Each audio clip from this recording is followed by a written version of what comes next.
မြင်ငါဆိုနေမှာငါပြင်အောင်တမ်းရှိပါကွာတန်ရောစလက်ကြံလေးများ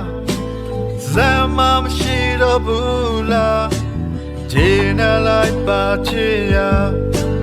ဒီဘဝတော့ဒီလောက်သာနေရနာမခေါ်ထားပြီးစိတ်ချပြူပြင်းမှာ